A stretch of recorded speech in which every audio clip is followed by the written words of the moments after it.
வணக்கம். தினசரி வானிலையும் அதனை சார்ந்த அறிவியலும். இன்று ஜூன் மாதம் 30ஆம் தேதி, ஆனி மாதம் 16ஆம் தேதி.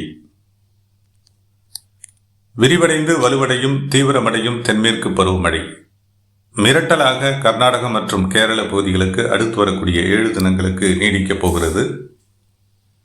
தமிழகத்தை பொறுத்தவரை கடந்த 2 முதல் 3 தினங்களாக சற்று விலகியிருந்த மழைப்பொழிவு இன்று முதல் வெப்பச்சலன மழைப்பொழிவாக, பருவக்காற்றுடன் இணைந்த வெப்பச்சலன மழைப்பொழிவாக இன்று முதல் தமிழகத்தில் கிட்டத்தட்ட 22 முதல் 27 மாவட்டங்களில் விரிவடையக்கூடும். இந்த நிலையில் இன்றைக்கான வானிலை அமைப்பு எவ்வாறு இருக்கிறது, விரிவடையும் மழைப்பொழிவின் வாய்ப்புகள் எந்தெந்த மாவட்டங்களில் தீவிரமடைய இருக்கிறது, தமிழகத்தினுடைய அணைக்கட்டுகள் எந்த நிலையில் இருக்கின்றன, காவிரி நீர்பிடிப்பு பகுதிகளில் உள்ள அணைகள் இன்றைய நிலையில் நீரினுடைய வரவு எவ்வளவு, இருப்பு எவ்வளவு என்ற அடிப்படையிலான இந்த கேள்விகளின் அடிப்படையிலான எனது தனிப்பட்ட வானிலை விளக்கம். வணக்கத்துடன் சி. அண்ணாதுரை. கடந்த 4 முதல் 5 தினங்களாக காவிரி நீர்பிடிப்பு பகுதிகளிலும் சரி, கர்நாடகா தெற்கு உள் கர்நாடக பகுதிகளிலையும் மழைப்பொழிவு தீவிரமடைந்து வலுவடைந்து நீடிக்கிறது. நேற்று கடந்த 24 மணி நேரத்தை பொறுத்தவரை தென்மேற்கு பருவமழை கேரளா மற்றும் கர்நாடக பகுதிகளில் சற்று வலு குறைந்திருந்தது.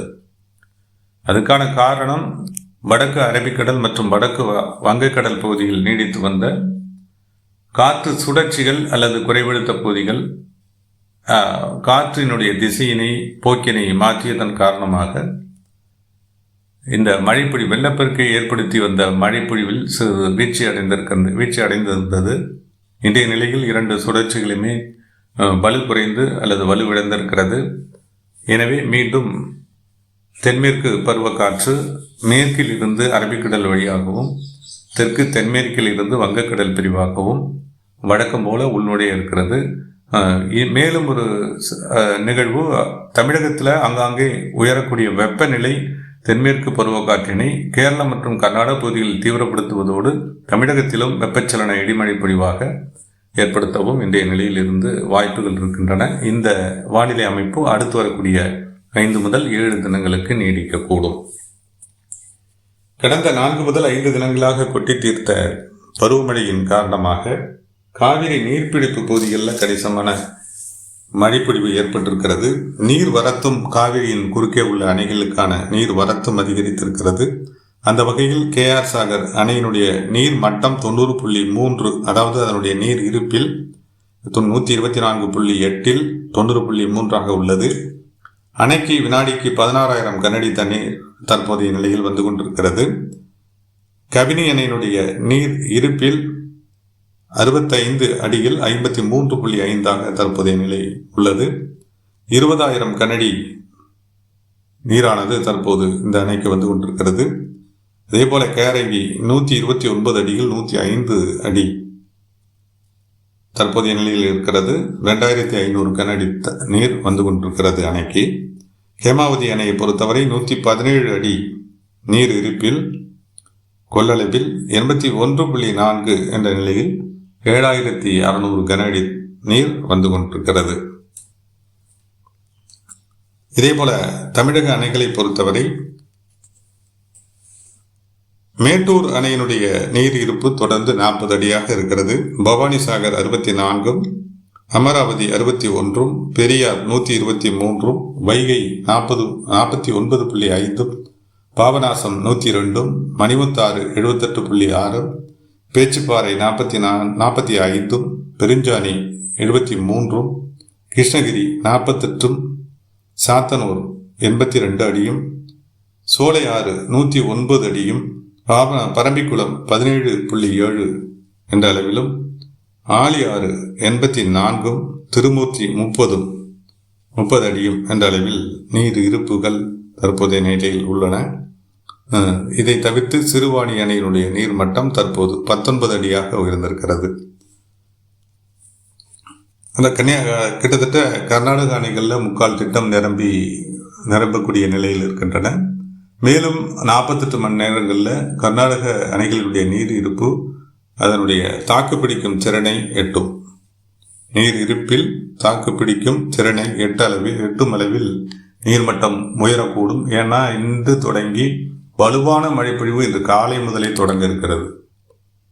அந்த வகையில் அடுத்து வரக்கூடிய 48 முதல் 72 மணி நேரங்களில் உறுதியாக அதனுடைய நீர் பிடிப்பு அளவை தேக்கி வைத்துக் கொள்ளக்கூடிய திறனை எட்டிவிடும். KR சாகர் குறிப்பாக எட்டிவிடும். KR சாகரும் கபினியும் விரைவில் அந்த நிலையை எட்டும்.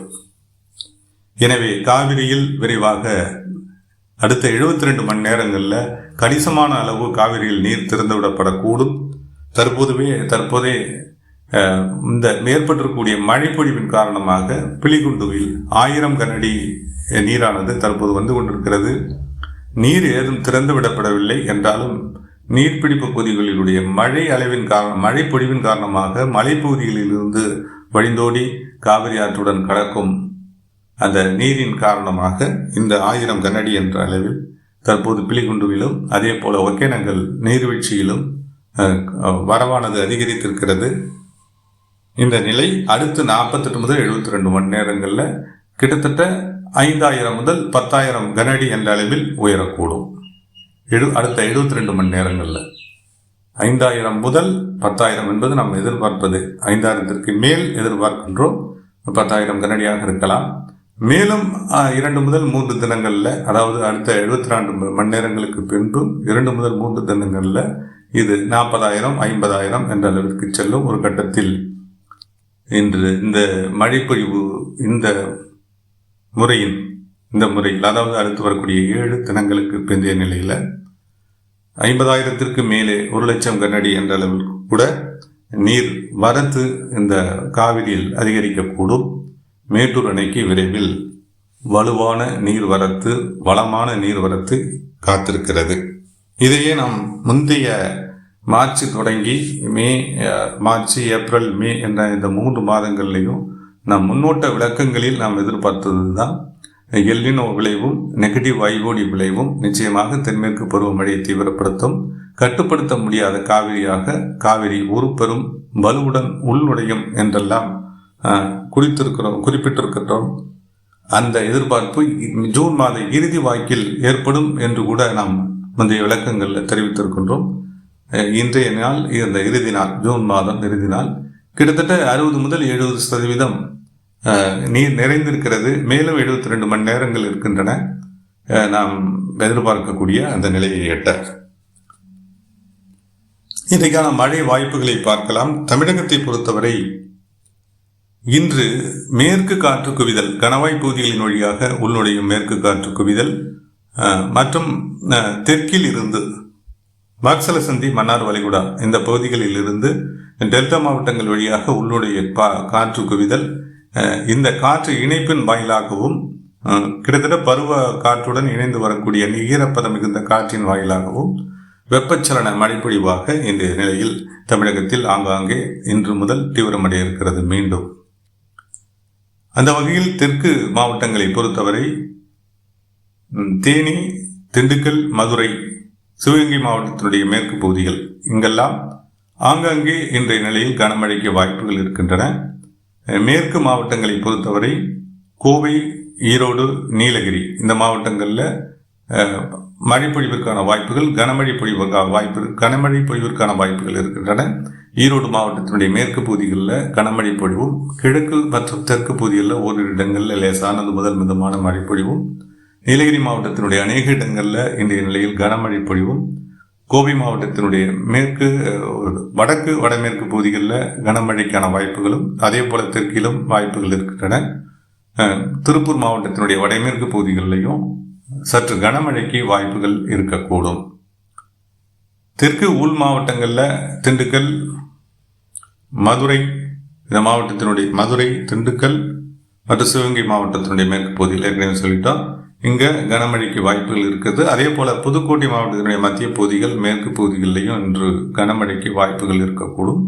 குமரி, நெல்லை, தென்காசி, விருதுநகர் இந்த மாவட்டங்களினுடைய மேற்கு பகுதிகளில் ஆங்காங்கே இன்று மாலை நேரத்தில் மிதமான மழைப்பொழிவிற்கு அல்லது சாரல் தூறலுக்கு வாய்ப்புகள் இருக்கின்றன.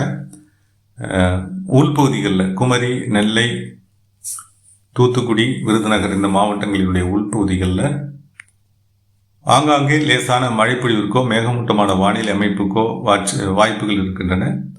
காற்றினுடைய வேகம் குமரி, நெல்லை, தென்காசி, விருதுநகர் மற்றும் தூத்துக்குடி மாவட்டங்களில் காற்றினுடைய வேகம் 25 முதல் 30 கிலோமீட்டர் பர் மணி என்ற அளவில் காற்றினுடைய வேகம் நீடிக்கக்கூடும் என்பதனால ஈரப்பதம் மிகுந்த காற்று ஆரல் வாய்மொழி மற்றும் ஆரியங்காவு, செங்கோட்டை கணவாய்கள் வழியாக கம்பம் பள்ளத்தாக்கு வழியாக உள்நுழைந்து மதுரை மாவட்டத்தில் கனமழை பொழிவையும், அதே போல் ஆரியங்காவு ஆரல் வாய்மொழி வழியாக உள்நுழையக்கூடிய காற்று சிவகங்கை மற்றும் புதுக்கோட்டை மாவட்டத்திற்கோ அல்லது தூத்துக்குடி மாவட்டத்திலோ, தூத்துக்குடி மற்றும் விருதுநகர் மாவட்டங்களில் அங்கங்கே மழைப்பொழிவை ஏற்படுத்தலாம். மொத்தத்தில் தென் கடைக்கோடி மாவட்டங்களில் இன்றைய நிலையில் காற்றினுடைய வேகம் அதிகரித்து காணப்படக்கூடிய நிலையில் மேகமூட்டமான வானிலை மேற்கு பகுதிகளில் இருந்து கிழக்கு நோக்கி விரைவாக முன்னேறி மழை வாய்ப்புகளை குறைக்கும் விதமாக அமையக்கூடும். மேகமூட்டமான வானிலை அமைப்பு இருக்கும். மேற்கு பகுதிகளை பொறுத்தவரை தூறல் சாரலை ஏற்படுத்தி ஒரு சில கடலோர பகுதிகளில் சற்று ஓரிரு இடங்களில் மழைப்பொழிவை ஏற்படுத்தலாம். பரவலான மழைப்பொழிவிற்கு இந்த மாவட்டங்களில் இன்றைய நிலையில் வாய்ப்புகள் இல்லை. டெல்டா மாவட்டங்களை பொறுத்தவரை மேற்கில் இருந்து காற்று குவிதல் வாயிலாக தஞ்சாவூர், திருவாரூர், நாகப்பட்டினம், மயிலாடுதுறை, அரியலூர் என இந்த டெல்டா மாவட்டங்களில், கடலூர் என இந்த டெல்டா மாவட்டங்களில் மழைப்பொழிவிற்கான வாய்ப்புகள் இருக்கின்றன. ஆங்காங்கே ஏற்படும் மழைப்பொழிவாக அமையக்கூடும். குறிப்பாக தஞ்சாவூர் மாவட்டத்தினுடைய மத்திய மற்றும் வடக்கு பகுதிகள், தெற்கு பகுதிகளிலையும் ஒரு சில இடங்களில், அதே போல் திருவாரூர், நாகப்பட்டினம், மயிலாடுதுறை மாவட்டங்களிலையும் ஆங்காங்கே ஒரு இடங்களில் இந்திய நிலையில் மழைக்கான வாய்ப்புகள் இருக்கின்றன.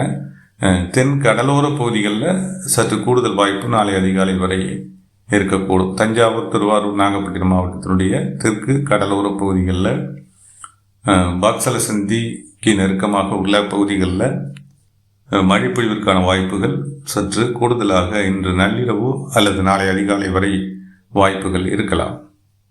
திருச்சிராப்பள்ளி மாவட்டத்தினுடைய தெற்கு பகுதிகளிலையும் இன்று கூடுதல் மழை பொழிவிற்கான வாய்ப்புகள் இருக்கின்றன. வடக்கு பகுதிகளை விட தெற்கு பகுதிகளில் கூடுதல் வாய்ப்புகள் இருக்கின்றன. கரூர், திருப்பூர் மாவட்டங்களை பொறுத்தவரை இன்றைய நிலையில் மழைக்கான வாய்ப்புகள் குறைந்தே இருக்கின்றன. நாமக்கல் மாவட்டத்தினுடைய தெற்கு பகுதிகளுக்கும் இது பொருந்தும். மேகமூட்டமான வானிலை அமைப்பு இருக்கலாம். அதே நேரத்தில் மழைப்பொழிவிற்கான வாய்ப்புகள் குறைவு என்று சொல்ல வேண்டும். ஏன்னா காற்றினுடைய வேகம் அதிகரித்து கிழக்கு நோக்கி காற்று குவிதலாக அது விரையக்கூடும் என்பதால் மழைப்பொழிவிற்கான வாய்ப்புகள் திருப்பூர், கரூர் மற்றும் நாமக்கல் மாவட்டத்தினுடைய தெற்கு பகுதிகளில் வாய்ப்புகள் குறைவு. அதே நேரத்தில் நாமக்கல் மாவட்டத்தினுடைய வடக்கு பகுதிகளில், சேலம் மாவட்டத்தை ஒட்டிய பகுதிகளில் சற்று கூடுதல் வாய்ப்புகள் இருக்கின்றன. மழைப்பொழிவிற்கு வாய்ப்புகள் இருக்கின்றன. மேகமூட்டமான வானிலை அமைப்பு, லேசானது முதல் மிதமான மழைப்பொழிவிற்கு வாய்ப்புகள் இருக்கின்றன. சேலம் மாவட்டத்தை பொறுத்தவரை சேலம் மாவட்டத்தினுடைய மத்திய மற்றும் கிழக்கு பகுதிகளில் சற்று கூடுதல் வாய்ப்புகள் இருக்கின்றன. கிருஷ்ணகிரி மாவட்டத்தினுடைய வடக்கு வடமேற்கு பகுதிகளிலையும் சற்று கனமழைக்கு வாய்ப்புகள் இருக்கின்றன. தருமபுரி மாவட்டத்தினுடைய மேற்கு பகுதிகளிலையும் ஒரு இடங்களில் கனமழைக்கு வாய்ப்புகள் இருக்கக்கூடும்.